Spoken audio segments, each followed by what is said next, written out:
여러분 안녕하십니까? 장마가 지어서 비가 많이 와서 홍수가 난 지역이 많이 있습니다.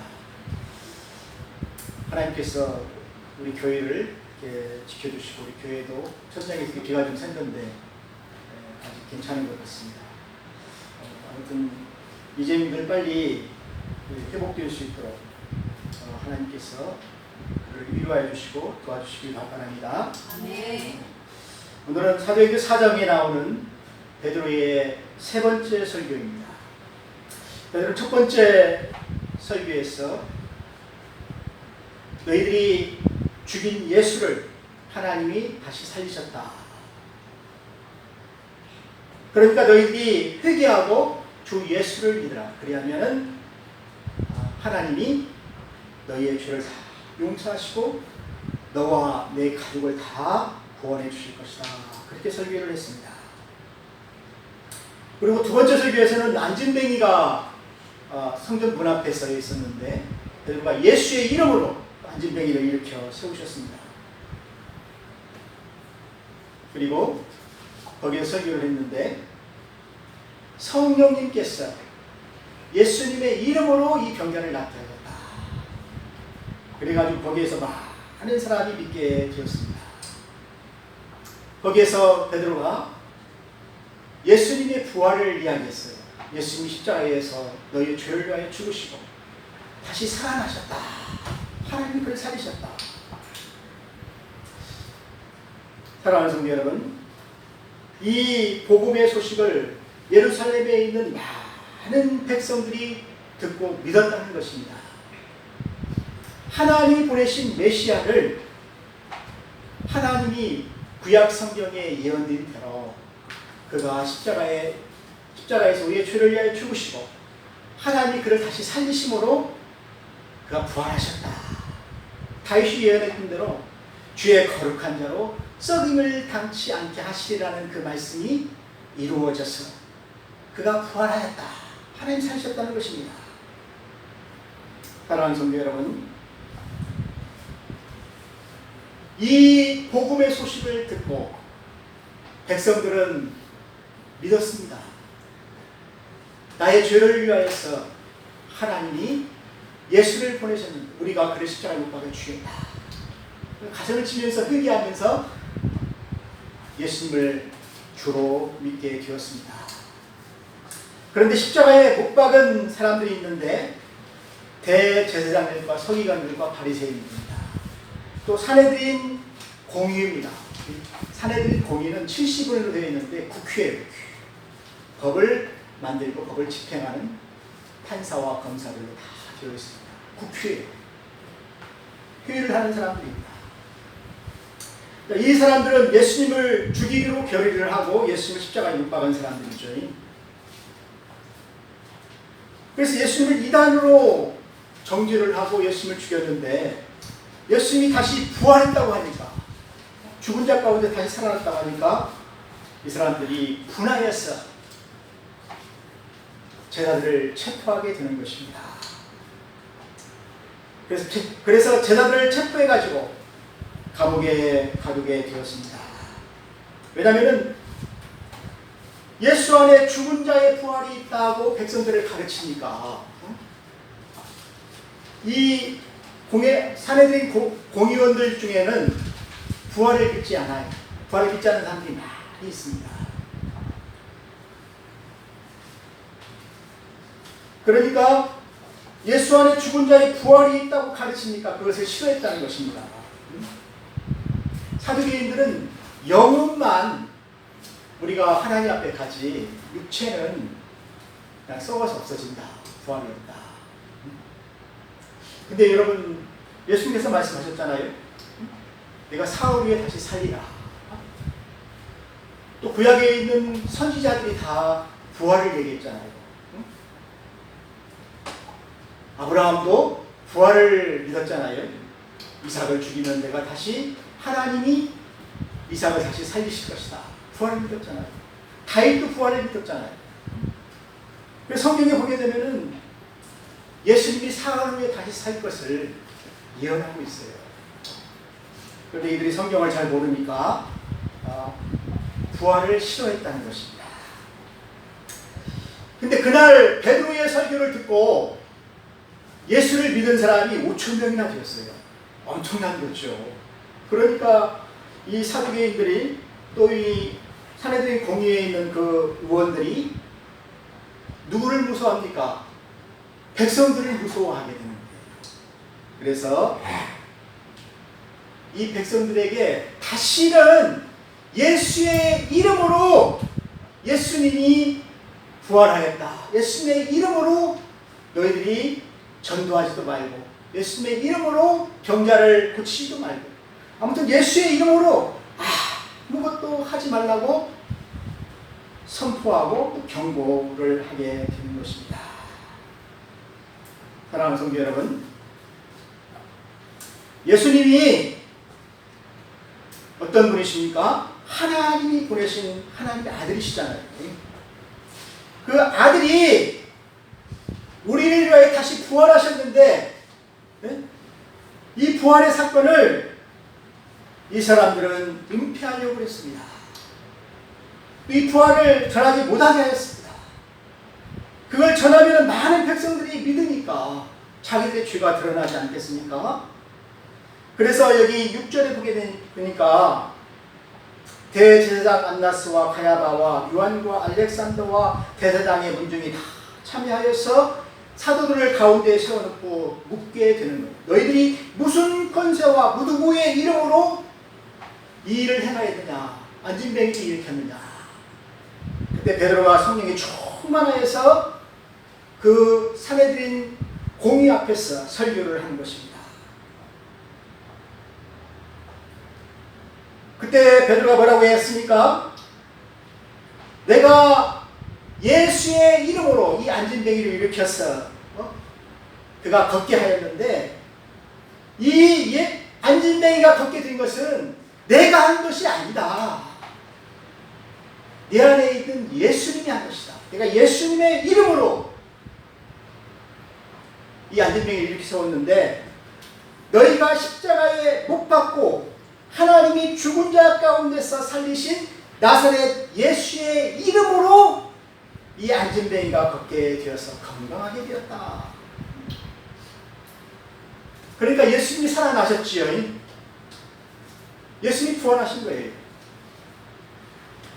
여러분, 예수님이 부활도 안 했는데 예수님의 이름으로 그 안진뱅이가 일어날 수가 있겠습니까?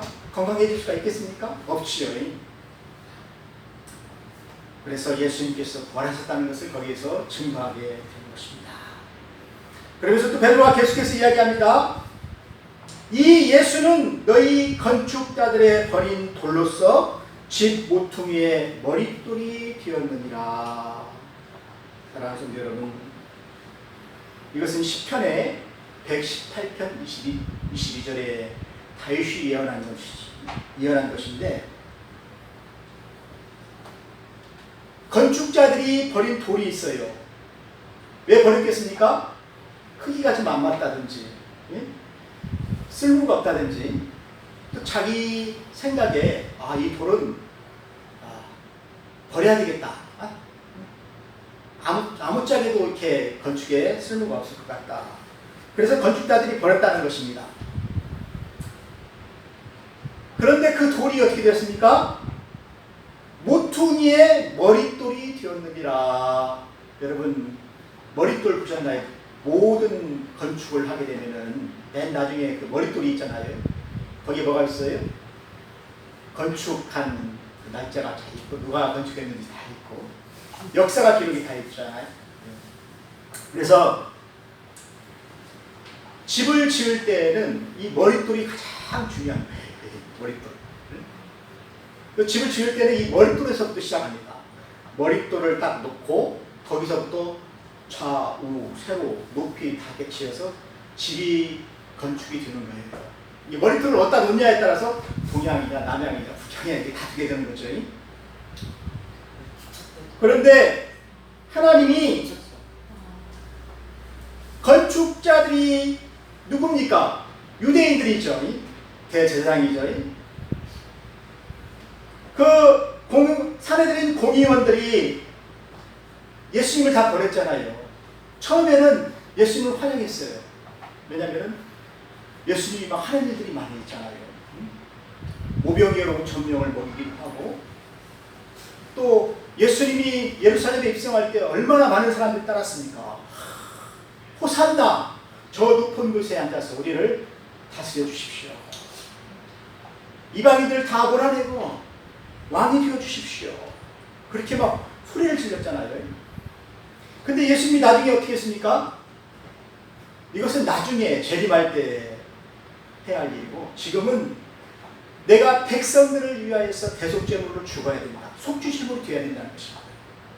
자기가 죽어서 희생이 되어야 우리의 죄가 사함을 받기 때문에 우리의 죄를 위하여서 먼저 대속제물로 제사를 드려야 된다는 것입니다. 그래서 십자가에 죽어야 되는 거예요. 이사야가 예언했던 대로 끌려가고 매를 맞고 또 도살장으로 끌려가는 양처럼 말이 없어야 되고, 그래서 거기는 우리의 죄를 위하여서, 우리의 허물을 위하여서 그가 찔림을 당하고 상함을 당하고 매를 맞아야 된다는 것입니다. 그래야 우리의 죄가 사함을 받는 거예요. 우리 죄값을 갚아야 되니까. 그리고 나서 예수님이 사흘 후에 내가 다시 살아나야 하리라. 주의 거룩한 자로 썩지 않음을 당하게 하시리라 하고 다윗이 예언을 했잖아요. 그 말씀대로 우리 예수님 다시 살아나야 된다는 것입니다. 살아서 우리의 주가 되어서 세세토록 우리를 다스릴 왕이 되신 거예요. 그리고 우리의 죄를 위하여서 죽은 그것을 예수님이 하나님 앞에서 시인한 것입니다. 내가 저 사람의 죄를 다 갚았습니다. 그래서 우리가 예수님의 이름으로 죄 사함을 받는 거예요. 예수님의 이름으로 이제 병 나음을 받게 된 거예요. 이사야 선지자가 그랬잖아요. 저가 채찍에 맞음으로 너희의 질병이 나았다. 근데 예수님의 이름으로 우리가 질병을 나았어요. 그래서 우리는 예수님의 이름으로 안진뱅이도 건강하게 되었다는 것입니다. 그것을 지금 그 공의원들 앞에서 베드로가 설교를 하게 되는 것입니다. 그러면서 12절에 뭐라고 합니까? 다른 이로서는 구원받을 이름을 천하 사람에게 준 적이 없다. 여러분, 세상 사람들은 어떻게 생각합니까? 요즘도 그 WCC에서 그렇게 얘기를 하죠. 다원주의, 종교 다원주의. 세상은 다양한 구원이 있다. 구원의 길이 있다. 산을 올라갈 때, 등산할 때에도 길이 여러 가지 길로 이렇게 올라가서 정상에 올라간다. 그렇게 얘기를 하면서 천주교도, 기독교도, 불교도 같이 모여서 어떻게 합니까? 같이 예배도 드리고 그 법당에 가서 불경도 하고 그런 종교 혼합주의가 있어요. 여러분, 하나님이 구원 얻을 만한 이름을 누구에게 주었습니까? 예수의 이름으로 주는 거예요. 예수의 이름. 예수님이 우리의 죄를 위하여서 십자가에서 제물로 죽은 그 사실을 하나님이 의로 여기셨다는 것입니다. 이것이 바로 하나님이 구원하는 능력이에요. 이것은 하나님께서 구약에 약속하신 것이에요. 그래서 우리가 예수님의 이름으로서만 구원을 얻는 것이지 천하의 모든 사람들에게 다른 이름을 준 것이 없어요. 예수의 이름으로 우리가 구원을 받을 수가 있는 것입니다. 다른 이름으로 우리가 예수 천국에 갈 수가 없다는 거예요. 하나님 나라에 들어갈 수가 없어요. 그래서 예수님께서 말씀하셨잖아요. 나를 믿는 자는 내 아버지께로 갈 것이다.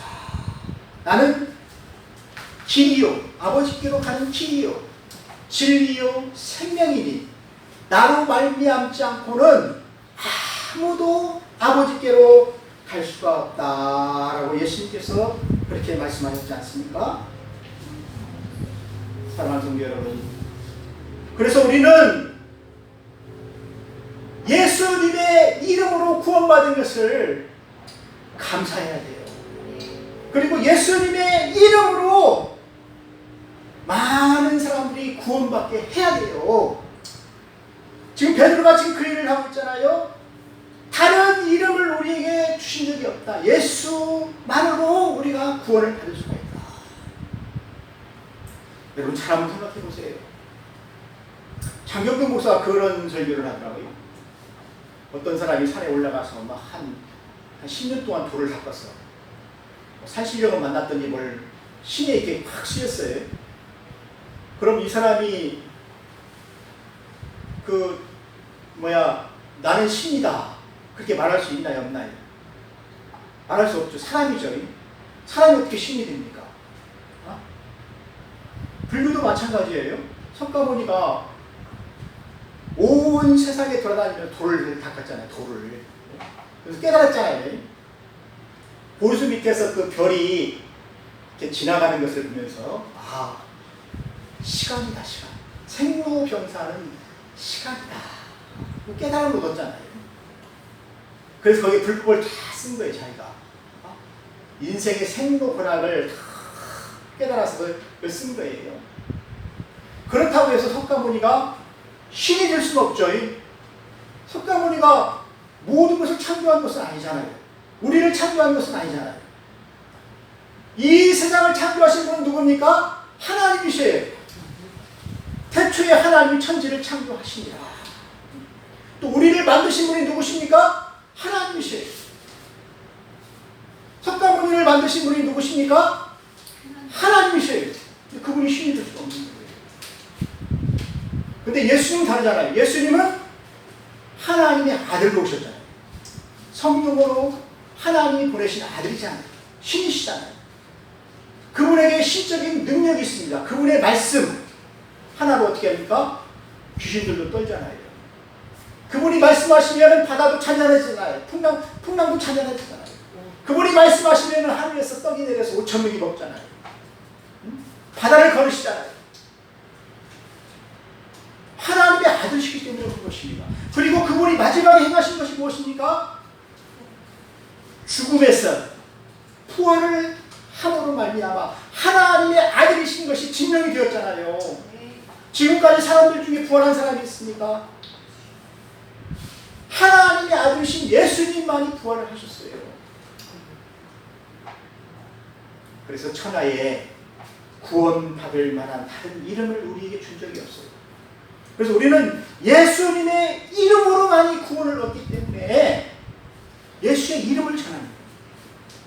다른 것으로 구원을 받을 수가 없기 때문에.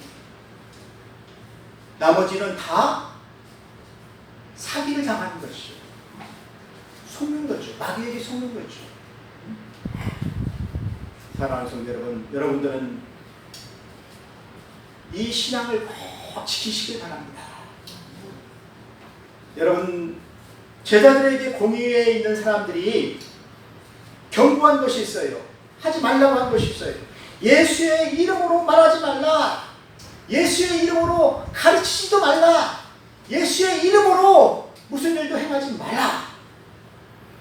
왜 그렇게 했겠습니까? 예수의 이름으로 하면은 사람들이 구원을 받게 돼요. 예수의 이름으로 하게 되면은 병자들이 낫게 되고, 예수의 이름으로 하게 되면은 하나님이 능력을 행하셔서 많은 사람들을 구원하는데, 네? 이 사람들은 그게 싫은 것입니다. 마귀의 자녀들이기 때문에, 사탄의 자녀들이기 때문에 그게 싫은 거예요. 그래서 베드로가 얘기했습니다. 하나님께 순종하는 것이 사람에게 순종하는 것보다 더 옳습니까? 판단해 주십시오. 나는 하나님의 말씀을 듣겠습니다. 여러분, 하나님은 어떤 분이십니까? 몸은 죽여도 영혼은 능히 죽이지 못하는 이 사람들보다도 하나님은 어떤 사람입니까? 몸과 영혼을 능히 지옥에서 멸하실 수 있는 그 하나님이시잖아요. 예수님이 그래서 그렇게 얘기했어요. 하나님을 두려워해라. 하나님은 우리의 몸과 영혼을 다 지옥에서 멸하시는 분이시다. 그러니까 몸만 죽일 수 있는 이 사람들을 두려워하지 말고 하나님을 두려워하고 하나님의 말씀을 들으라는 것입니다. 사랑하는 성도 여러분, 제자들은 그랬어요. 그래서 하나님의 말씀을 전하다가 예수의 이름을 전하다가 그들은 다 순교를 당했어요. 톱에 배임을 당하고 거꾸로 매달려서 십자가에 못 박히기도 하고 칼에 맞아 죽기도 하고 다 순교를 당하였습니다. 이 땅에서도 예수를 믿는다는 그 이유 하나로 핍박받고 순교한 사람들이 얼마나 많이 있습니까? 사랑하는 성도 여러분, 여러분들은 예수의 이름을 삶에서 선포하시기를 바랍니다. 세상의 어떤 위협 앞에서도 제자들처럼 여러분들은 신앙을 지키시기를 주의 이름으로 축원합니다. 베드로가 얘기했습니다. 우리가 보고 들은 것을 전하지 않을 수 없다. 내가 예수님께 받은 그 말씀을 너희들에게 전하지 않을 수가 없다. 또 내가 본 것이 무엇입니까? 예수님이 부활하신 거잖아요. 예수님이 십자가에서 나의 죄를 위해 죽으신 거잖아요. 이것을 많은 사람들에게 전하지 않을 수 없다는 것입니다. 그렇게 하니까 공유에 있는 사람들이 더 이상 할 말이 없는 거예요. 경고를 하고 풀어주었습니다. 그러면 나가라고 그랬습니다. 나가라. 왜 그렇게 했겠습니까? 할 말이 없거든요. 그리고 많은 백성들이 예수를 믿었거든요. 그래서 17절과 18절에 보게 되면은 이것이 민간에 더 퍼지지 못하게 저희를 위협하며 이후에는 예수의 이름으로 말하지도 가르치지도 말라라고 이렇게 판결을 하고 제자들을 내보냈습니다. 사랑하는 성도 여러분, 하나님이 제자들에게 증거할 수 있도록 이렇게 기회를 주신 거예요. 능력을 주신 거예요. 지금은 이제 공의 앞에서 예수님을 죽인 그 많은 그 관원들 앞에서 증거하셨지만 이후에는 또 왕 앞에서 또 많은 사람들 앞에서 베드로가 또 증거를 하게 됩니다. 베드로의 그 기록을 보게 되면은 베드로가 로마까지 갔어. 로마의 그 많은 그 정치하는 사람들, 그 사람들 앞에서도 베드로가 또 증거를 하게 돼요. 뒤에는 이제 사도 바울이 와서 또 증거를 하게 되죠. 그래서 예수의 이름으로 많은 사람들이 예수 믿고 교회가 세워지는 것을 볼 수가 있었습니다. 여러분들은 예수의 이름으로 일을 하는 사람들이 되시길 바랍니다. 다 같이 기도하겠습니다. 하나님 아버지 감사합니다. 우리는 예수님의 이름으로 선포하게 하시고 예수님의 이름으로 전도하게 하시고 예수님의 이름으로 많은 병자들을 낫게 하는 제자들이 다 되게 하여 주시옵소서. 예수님의 이름으로 기도하였습니다. 아멘.